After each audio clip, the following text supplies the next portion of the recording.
Awesome. Thank you so much. And yeah, happy birthday, Chloe. Woo! Also, as Peppa was handing it over to me, I want you to know I was taking a sip of water, got it all up my nose. Just know that's how we're diving into this thing. So that's how, this is the where. Where we're going to be picking up is, as Peppa said, on page 21. And we're actually right in the middle of the second full paragraph. Here is the fellow who has been puzzling you. And we're just going to be picking up right after the Dr. Jekyll and Mr. Hyde. But that is not a supernatural place to pick up. So what's probably a helpful thing for somebody like me to do is a little bit of review. So last week, what we were talking about was the difference between the moderate drinker, the hard drinker, and the real alcoholic. And so what is the difference? So the moderate drinker, they can take it or leave it alone, which is to say, they have no allergy of the body and they have no obsession of the mind.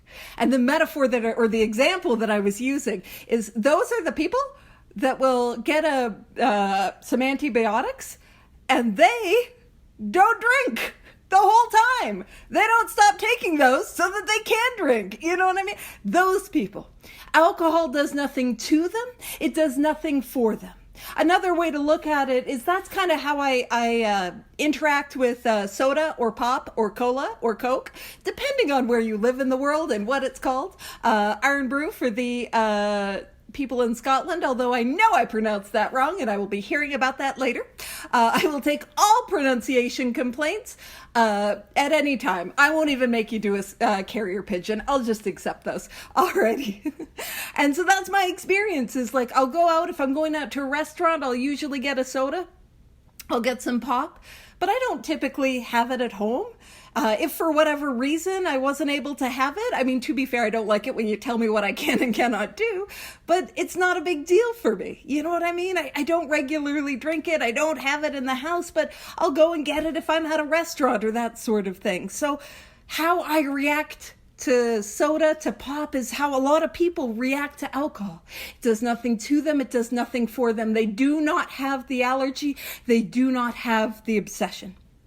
Then we spoke about the hard drinker. Now, the hard drinker might look a lot like an alcoholic, but here is the difference.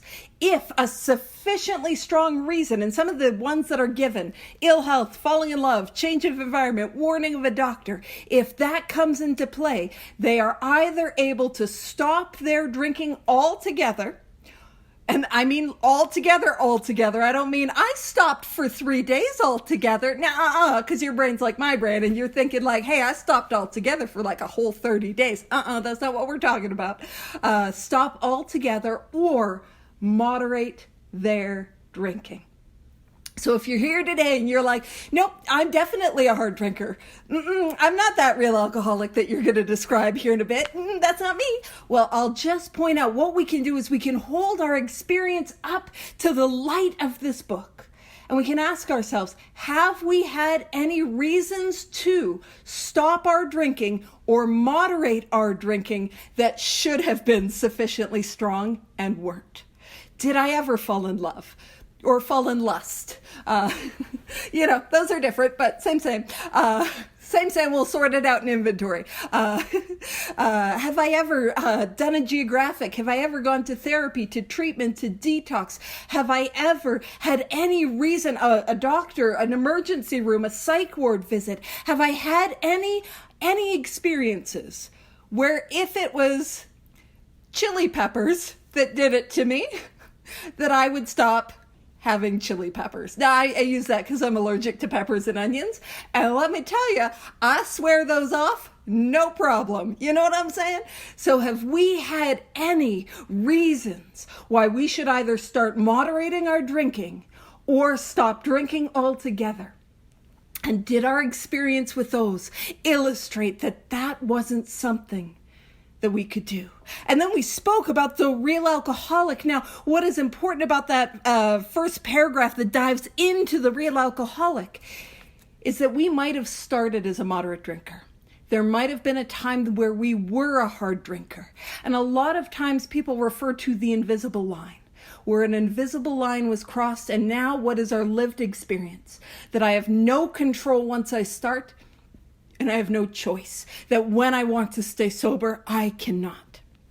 And the reason it's talking about this is because if you're like me, you're thinking about, and I use like back in 84, back in 73, back in 1938, woo, we got a ghost. Back in 2004, back in 2016, back in 2020, I had 3 drinks like a lady, my pants were dry, and I knew where my shoes were. But that was the exception, not the rule. And we can look at our experience. Is our experience the longer that we drank in terms of the totality of our life? Did we have less control? And I'll be honest with you guys. I love you. Genuinely, I love you. I'm so happy to be here with you today. But I know y'all are not hanging out with me if you got control and choice. I am the last resort of the truly desperate. You know what I mean? So I am just going to throw that out there. Again, if you're debating, am I or am I not? Listen, you're going to listen to me natter on for until I'm nice enough to turn it over to Peppa with enough time to wrap up the meeting. I couldn't do all the time zones in my little brain. All right, so where it was talking about, here's a fellow who's been puzzling you, especially in his lack of control. That lack of control is the allergy of the body, that once I start, I cannot stop. And then it says he does absurd, incredible, tragic things while drinking. And we were talking about incredible as in the Incredible Hulk, not as in incredible, I got a BAFTA and a Tony. Not that sort of incredible. What an EGOT, where you get an Emmy, a Grammy, an Oscar, and a Tony. I did not get an EGOT, but I probably had a couple EGADs. I didn't plan on that pun. That pun came out, and I apologize profusely for it. All right. And we spoke about he is a real Dr. Jekyll and Mr. Hyde. Now, why that story is important, it is very likely an allegory for the author Robert Louis Stevenson. He was a famous Scottish author, and none of my sponsees in Scotland will allow me to call him an English author. He's like, it's Scottish. But he's this famous Scottish author. And the story, in many ways, is likely an allegory for his own struggle with addiction. And in it, there is a gentleman by the name of Mr. Hyde. Now, it's presented as a bit of a mystery, and so the truth gets unraveled. So again, I apologize spoiling a piece of literature that was published in the 1800s. That's rude of me. I should have waited to make sure you were all caught up. I will get around to where I spoil Shakespeare for you guys. So just Rudy Tooty over here. But in it, so this gentleman by the name of Dr. Jekyll, he's a lovely, mild-mannered, well-respected man. But he takes this potion, and it's this powder that he takes. And he'll take it at night, and it transforms him into Mr. Hyde. And that's, Mr. Hyde is where he gets to let loose, and, he gets to be bad and do all the fun things. And then, at first, it's fun. And then it's fun with consequences. And then the consequences begin to pile up and pile up and pile up and pile up. And while he's Mr. Hyde, he's doing things he genuinely does not want to do. And he becomes terrified of his behavior. But his real problem is not that he has a powder that turns him into Mr. Hyde. His real problem is that he does not want to take it anymore. And he goes back to it again and again and again. That is his real problem. Until at the end he turns into only Mr. Hyde. And Dr. Jekyll is gone forever. And that is this illness.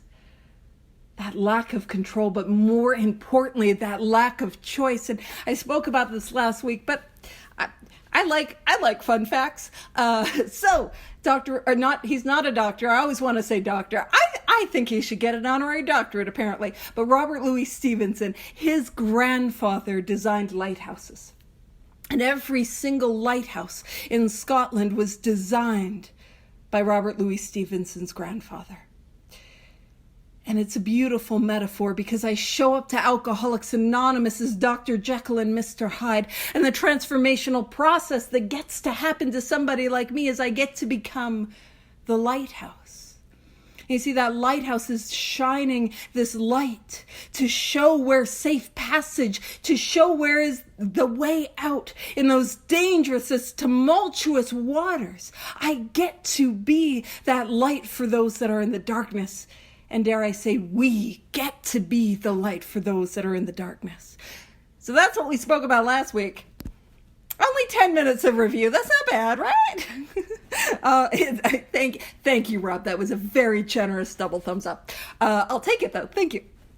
So it says, he is seldom mildly intoxicated. So what it's saying, we are rarely a little tipsy. It goes on to say, he is always more or less insanely drunk. Now, I want to contextualize this.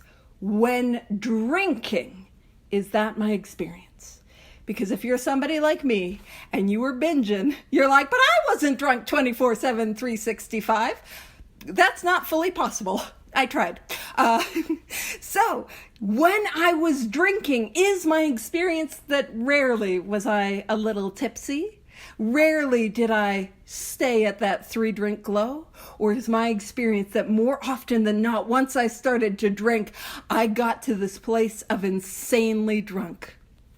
And I'll tell you, insanely drunk for me, missing shoes, wet pants, and then gravity starts doing some weird things. I don't know if you guys are aware, the sidewalk, it starts moving, which is, somebody needs to get involved with the civil authorities, because that's unsafe, I don't know why that's happening. Anyway, it goes on to say, his disposition while drinking resembles his normal nature but little. Who we are when we are drinking is radically different than who we are when we're sober.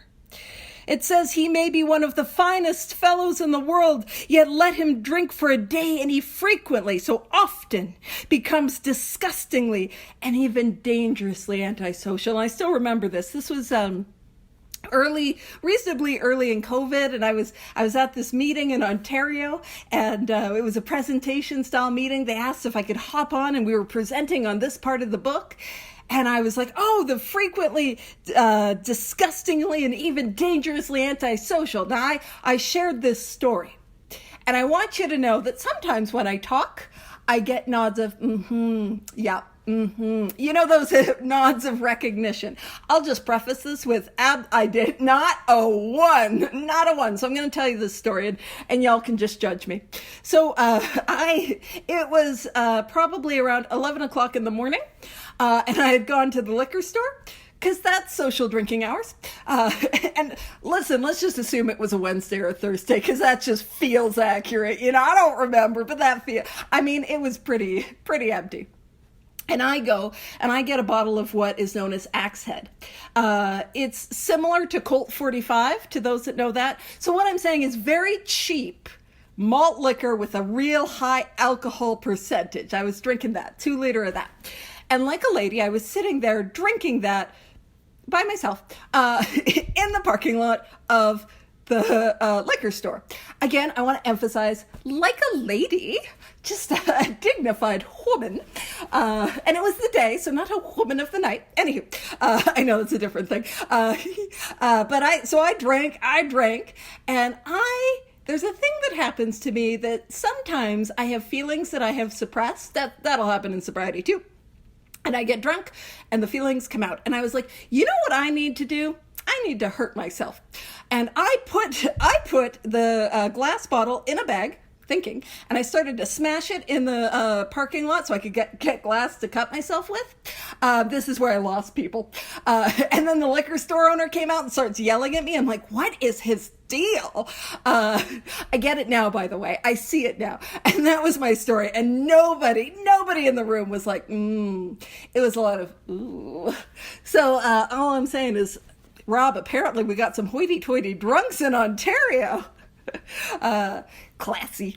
That's never been me. So But can I relate to that? Can I relate to acting in ways when I am drinking that would mortify myself? Maybe not mortify a room of Alcoholics Anonymous like I do. I don't think I'm more alcoholic than anyone else.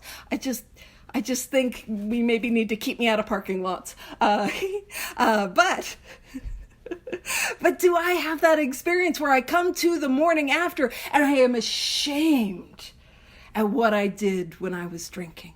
If that's my experience, that is a sign that I have the allergy of the body, because I am not able to stop before it gets out of hand. There are people, did you know that there are people where they are like, ooh, I'm starting to feel it. I should stop. That is wild. I don't know. My wire is different than their wires, because their wires mean red light stop. Mine is red light go. That means green. That means let's go. I'm starting to feel it. Woo! Just seem to be different. Okay. It says he has a positive genius. So by the way, if anyone is you can be like, hey, I have a positive genius over here. But hold on, here's what it is. A positive genius for getting tight, and tight just means drunk, at exactly the wrong moment, particularly when some important decision must be made or engagement kept. Do I know what it is like the night before? Whatever it is, I take a drink. That drink takes me, and I don't make that appointment. I don't show up for that thing. Can I relate to that? Now, I'll share with you, one of mine is I had a job interview, and it wasn't even, I don't even think it was the next day. I think it was like 2 days out. And I go with my boyfriend to the liquor store. That was at 10 in the morning, because that's when it opened, and I'm a good girlfriend. And we go to the liquor store, 10 in the morning. He gets a bottle, also Axe Head, not sponsored, but it'll drive me right to bottom pretty quick. That, you know, like if you're a numbers sort of person, I was always sort of a numbers person. What I mean is low price, high alcohol content. That will drive me into pitiful and incomprehensible demoralization on a budget, and that's what I was after. So I show up, and he gets this, bottle, and he's drinking it, and it's a beautiful, just like today, 30 degrees Celsius. I don't got you Fahrenheit, homies. I'm sorry. 30 degrees Celsius. It's warm. The sun is shining, and I'm just a little parched. I'm just a little thirsty. And I get a thought, and I'm going to point this out. What is my thought? My thought is I just need something to quench my thirst. No thought of the job interview, no thought of what happens before, no thought of the consequences, just one sip. How could that hurt? And I grab and I take a very feminine swig of the 2 liter, pinkies up, and wouldn't you know it? I don't quite have that thirst being quenched. I need another one. And I seem to get thirstier and thirstier. Anywho, I show up at my mom's house like the next day, and she's like, didn't you have a job interview? You know what I mean? I have a positive genius for getting drunk at exactly the wrong moment. Is that my experience? All right. It says, he is often perfectly sensible and well-balanced concerning everything except liquor. Is that my experience? And by the way, no, I'm not perfectly well-balanced and sensible about anything, but especially liquor. But is that my experience when it comes to alcohol? Is this me? It says, but in that respect, he is incredibly dishonest and selfish. Am I lying about my drinking? Am I hiding my drinking? Am I getting into fights with people that love me in regards to them talking to me about my drinking? I can ask myself if I have to hide it, if I have to keep it a secret. Then is it not possible that that's a problem? Because moderate drinkers never have to do that. If it's not a problem, I don't need to try to hide my drinking. It goes on to say, he often possesses special abilities, skills, and aptitudes, and has a promising career ahead of him.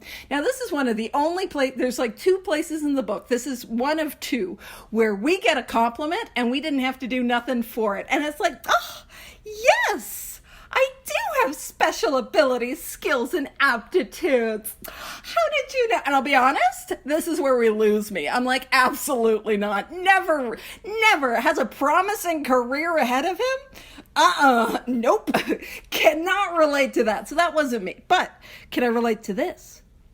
He uses his gifts to build up a bright outlook for his family and himself, then pulls the structure down on his head by a senseless series of sprees. Do I know what it's like to say that is it? I'm never going to drink again. I'm done. I'm going to focus on career. I'm going to focus on family. I'm going to focus on health. I'm going to focus on all these things. And we build up those structures only to get a thought that tells us this time will be different. Nobody'll ever know. I just got to get it out of my system. Do I have those experiences where I go back to it again and again and again? And what I'm describing here is the cycle of alcoholism. As described on page XXVIII of the doctor's opinion, I say I'm never going to drink again. But a day, a week, a month later, I get a thought. And that thought tells me I can drink again. And I take that drink and the allergy takes me and I burn it down to the ground. And I say, that's it, I'm never going to drink again. And you see, we're talking a lot about the allergy here. And the allergy is important to understand. But what makes this illness hopeless is the obsession of the mind. And if you're familiar with Antabuse, it's also known as Disulfiram. It's a medication that I don't know if they give it out anymore. They gave it to alcoholics. I think they stopped giving it. I remember my ex had been on it briefly. I'll tell you how that went. But I think they stopped giving it to alcoholics because it was hard on their livers. What? Alcoholics with bad livers? Shocking. Anywho, but this medication that they would give where it's like you take the medication and then if you take a sip of alcohol, it'll immediately send you into the spiritual prayer position where we're praying to the porcelain gods, immediately send you there, right? And here's the thing, that will treat the allergy of the body. Although I will say I do know of people who have drank past that. So they drink and vomit and drink and vomit and drink and vomit, drink and vomit, drink and vomit until they can drink and drink and drink and drink. So, but not a perfect solution to the allergy. But here's the thing. What does the alcoholic do? We're just going to stop taking our medication and we're going to start drinking again. And that tells us it is not a solution for the obsession of the mind.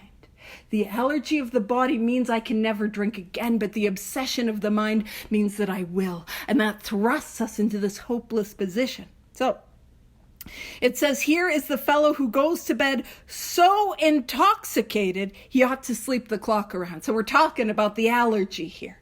Can I relate to that? And actually, if you're not sure if you can relate to that, ask your loved ones how many times they had to put you to bed.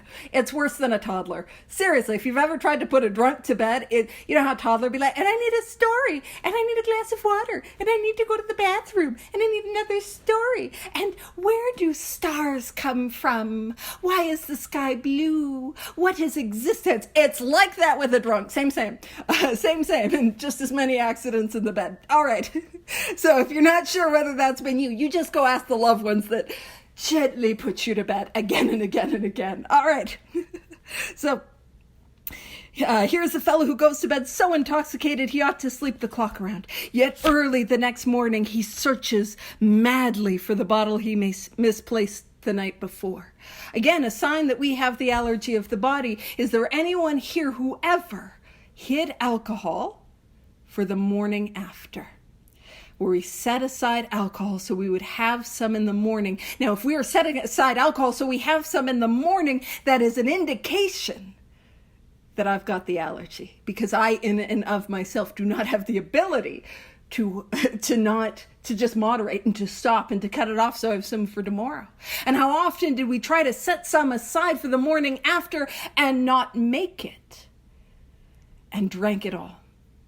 Or Now I'm gonna ruin some of your days. I'm gonna ruin some of your guys' day. So one of the things that can happen, whereas when you hide it real good and you can't find it. Yeah, ever done that?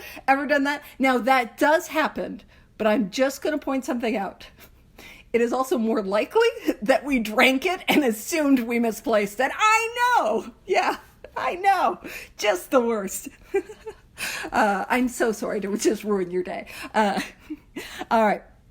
If he can afford it, he may have liquor concealed all over the house to be certain that no one gets his entire supply away from him to throw down the waste pipe. If I have to, and I did, if I have to hide my alcohol because somebody in the house that I am living is going to dump it down the drain, that is a sign that I have a problem with alcohol.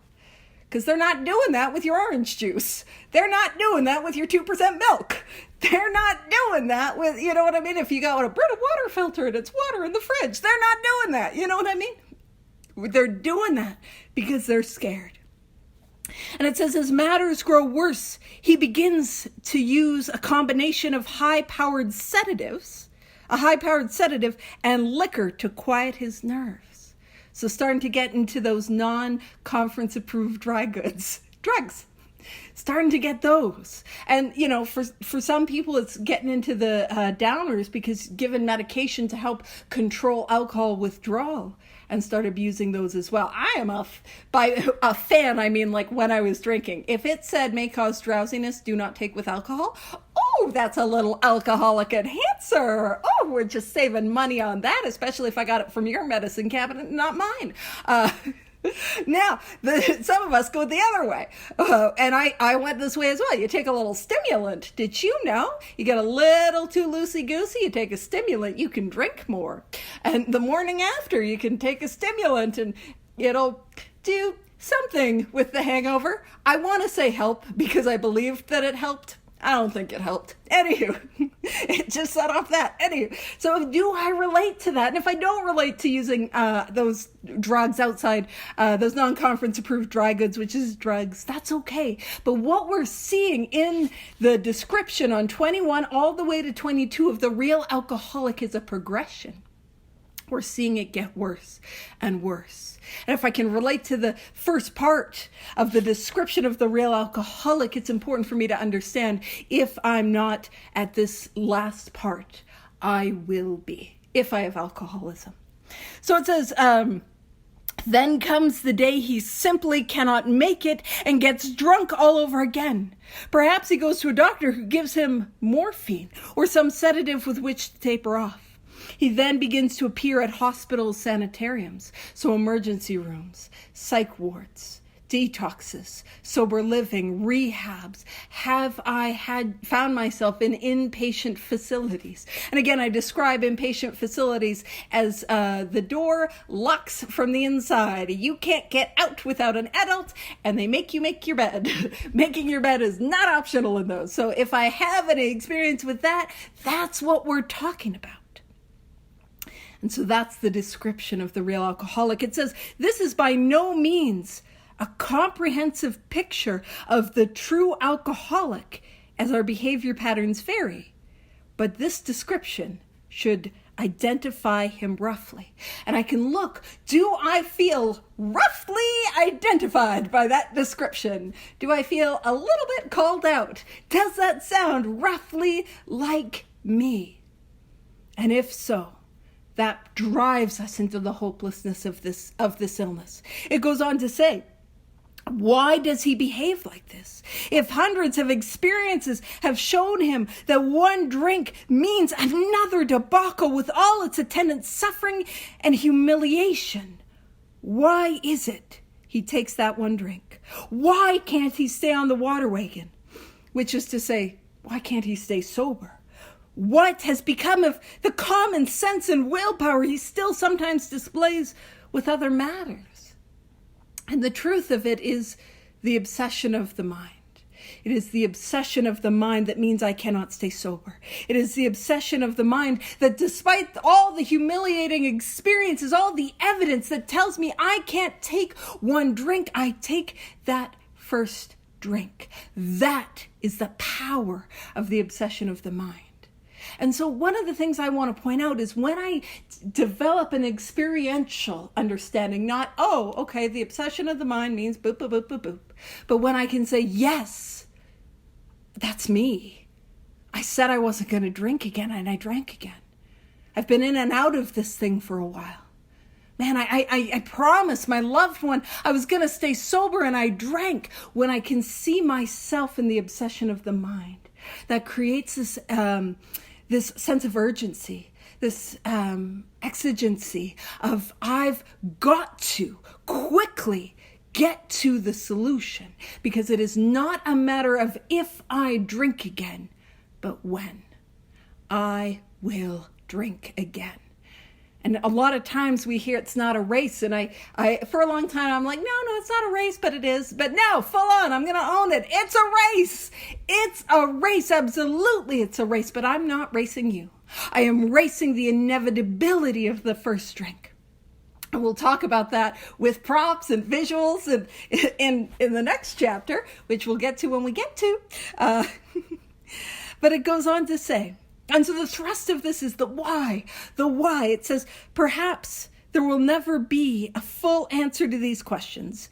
Opinions vary considerably as to why the alcoholic reacts differently from normal people. We are not sure why, once a certain point is reached, little can be done for him. We are not sure what it is that makes the alcoholic hopeless for sure. We cannot answer the riddle. But the thrust of what we're talking about is these two paragraphs is the alcoholics like myself who came with buckets of why. Why? Why do I have alcoholism? Is it because I'm a ginger? Is it genetics? Yeah, I got a solid yes page. It's because you're ginger. Is it because of genetics? Is it because of my family of origin? Is it because I'm living in Canada and I don't get enough vitamin D? And as a ginger, I probably need it. Why? Right? And here's the metaphor as to why. And actually, I'll deepen it, because I also came with a whole lot of whys, and a lot of my whys that I had were also in regards to the question of if there is a God. If there is a God, why? If there is a God, why do I have this horrific illness that is alcoholism?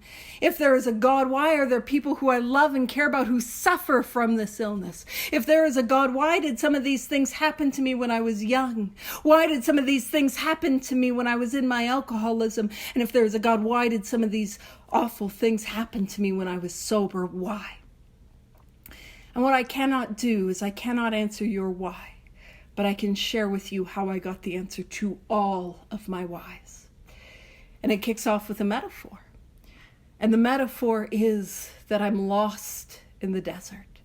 And imagine, when you're lost in the desert and you're going around or you've seen media of it. Hopefully y'all haven't been, trudging the Sahara lately. Unless you want to be, you do you. But imagine you're lost in the desert and you're going around in circles and in circles and in circles, and you can't find your way out. And here's the thing, the sun has been beating on me all day and I can't find shade. And again, with this complexion, girl, we know I'm burnt. It's not good. It's painful out there. And I run out of food and I run out of water, and I am lost and I am hopeless. And then the long night begins to settle in. And before that long night settles in, there's a little bird and go, woo! And I'm like, oh, is that a Mississippi kite? Bird, ADHD, I don't have those. But that long night begins to settle in. And dusk begins to appear. Now, if you know anything about the desert, what you might know is that as hot as it is during the day is as cold as it is at night. And I've got no shelter. I've got no protection of the elements. I'm dehydrated. I know I'm not going to survive this night out here in the desert, this long night. And by some miracle of miracles, I am given a map. And that's what this book is. The book Alcoholics Anonymous is a map. It's not the treasure. It is the map, the way to the treasure. And I'm given a map, and that map will give me clear-cut directions on how I can get out of the desert and get to safety. In that moment, it's far more important that I take that map and figure out how to get out of the desert than pontificate on why I was there in the first place. And especially if y'all know, I do not do well on sand. I love it, but I'm spinning my tires on sand. I don't get very far. So it really would be quite a mystery is how I ended up in the desert. So the answer to my why. Why do I have alcoholism? Why did some of these painful things happen to me? Why did I go through some difficult things in my life? Well, my reason for my why, and I only could have experienced it through taking this course of action. That is the only way I would have been able to get this answer. The answer to my why is so that I get to sit down with other alcoholics and say, yes, me too. Yes, me too, I went through that. Yes, me too, I was lost in that desert. Yes, me too, I experienced that. And this is how I got freedom from it. And this is where the most painful, difficult parts of my life get absolutely, radically, and utterly transformed into gifts and into blessings that I get to use to help another person. I was in the desert so I could get out to help others find their way out. That's why I'm an alcoholic. That's why I went through some of the things that I went through, and I go through some of the things that I go through, why I'm faced with pain and suffering, not because I am special, not because I am bad, not because I am being punished, not because I am being tested, but because all of it gets used if I'm willing to do this work as a way of life, like my life depends on it, because it does. If I'm willing to do that, I can offer that light to those who are in the darkness, and I can show them how they can move through their pain, their suffering, their grief, their loss, and get freedom from their alcoholism. It goes on to say, bottom of page 22, we know that while the alcoholic keeps away from drink, as he may do for months or years, he reacts much like other men. We are equally positive that once he takes any alcohol, whatever, into his system, something happens both in the bodily and mental sense, which makes it virtually impossible for him to stop. And what we were talking about there is the allergy of the body. When we are physically sober, I will tell you, it is not pleasant, but when we are physically sober, we show up to work on a Monday morning, presumably. We get ourselves dressed. We're able to show up and sort of it's almost like put on a human being. This is how I describe it for me. It's like, I'm putting on my human being costume. I'm sober, and look at me. I'm just a meat sack with anxiety that's doing life, right? Maybe not you guys. Maybe you guys function a little better, but that's what I'm like when I am abstinent. But what it is saying is once we take alcohol, it kicks off this phenomenon of craving, and once we start, it's virtually impossible for us to stop. And we stop when we run out of alcohol. We stop when we pass out, blackout. We cannot control the amount that we take. We overshoot the mark more often than we don't. And it says the experience of any alcoholic will abundantly confirm this. Again, we've got experience. Let's hold it up to this light, this mirror. Does my experience confirm that I cannot safely drink again? Does my experience confirm that once I start, I go, and off I go, and I can't stop, and I burn it to the ground, and I hurt my loved ones, and I cross lines I never wanted to cross? Is that my experience? And if I have the allergy of the body, that's what it means. It means I can never drink again. But what we're going to see in the next paragraph is that idea, but I will drink again. It says these observations would be academic and pointless if our friend never took the first drink, thereby setting the terrible cycle in motion. So what it's saying is, Scientists might find that a really interesting phenomena, that there are certain human beings that once they start to drink, they are compelled to drink further. That's interesting. We should study that. So it would be academic, it would be interesting, it would be a lovely little thing for science to, have a look at. But what makes this thing hopeless is that I continue to go back to it. And so I've got some allergies. Now, to be fair, they might be intolerances. I have not been medically tested, but I'll tell you what happens to me when I have onions and peppers. That has been tested through experience, and it's not good. So I have onions, I have peppers. With onions, I get this nausea, tend to vomit. With peppers, same, but it is a burning sensation that happens the whole time. Fun. So that, academic, interesting. What a wonder, what a marvel actually nobody has ever been like, Paige, your body's a marvel. It's been like, Paige, there's something wrong with you. But that was physically and any other way. So that is interesting. That is academic. But you see, I have power over onions and peppers. And here's how I exercise it. I don't eat onions and peppers. I don't even have to do that one day at a time. I just don't eat them. If you invite me to Chipotle, the answer is going to be Chipotle, no thank you. No thank you. I haven't looked at a Chipotle menu. I just assume. You know what I mean? I am able, yeah. I'm getting confirmation. I made a good choice. The tacos that I need, gentle tacos. I am not somebody that is going to eat, like a skillet where they have onions and peppers and then some sort of meat. I just don't do it. And that is a solution. I've not needed to go to Onion and Pepper Anonymous. I've not needed to find an onion and pepper sponsor, nor have I had to do a searching and fearless moral inventory to then share that with another human being and God to ask God to remove the things that are blocking me, to set right my wrongs, to continue that as a way of life and be of service to others. So I just don't take the first onion and pepper. Now I just say no thank you. And then I sometimes read ingredients if it's a little sketchy. That's all I do. And so that's what we're talking about.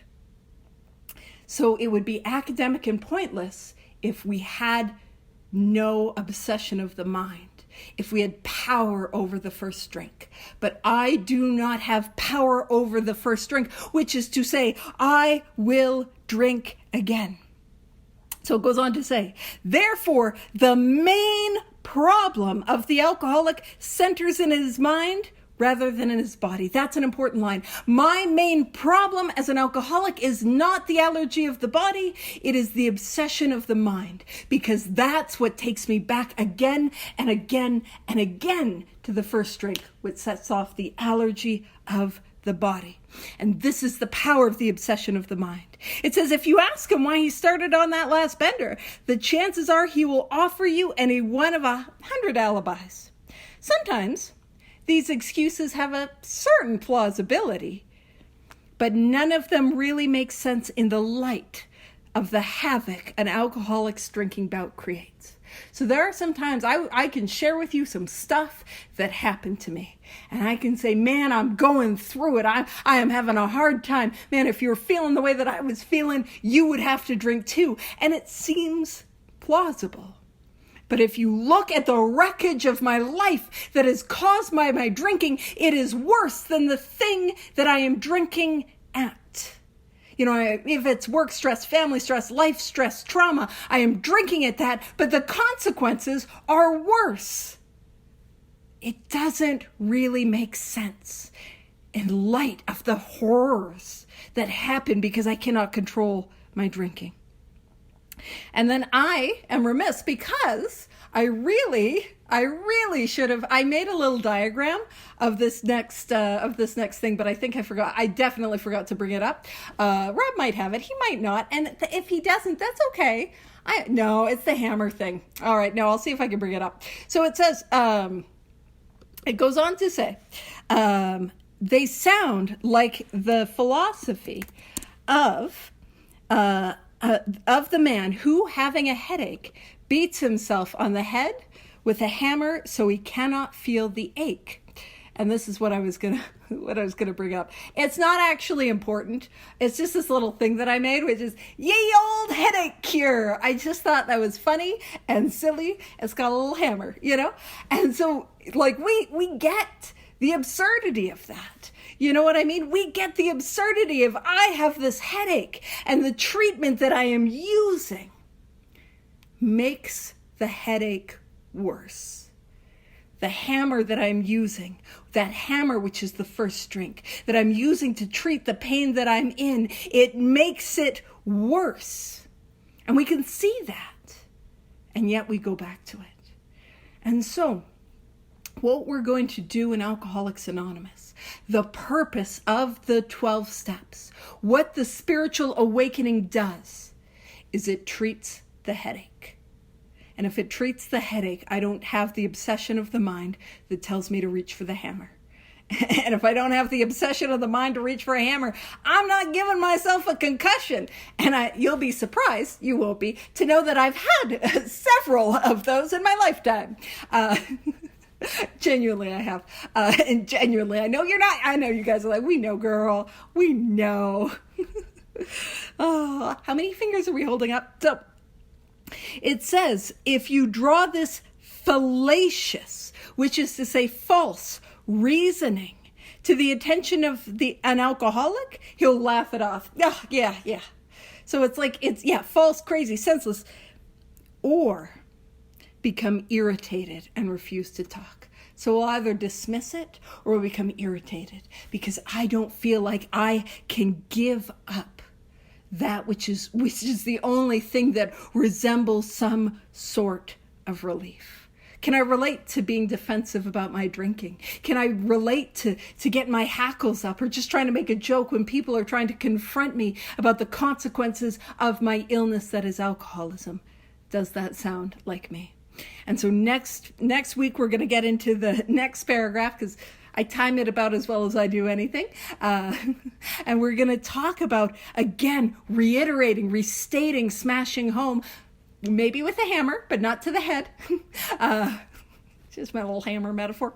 The hopelessness of this illness. So with that, I want to thank you, and I'm going to pass it over to Peppa with 3 whole minutes to wrap up the meeting. That's so generous. It's not. I'm supposed to give her 5. All right, thank you.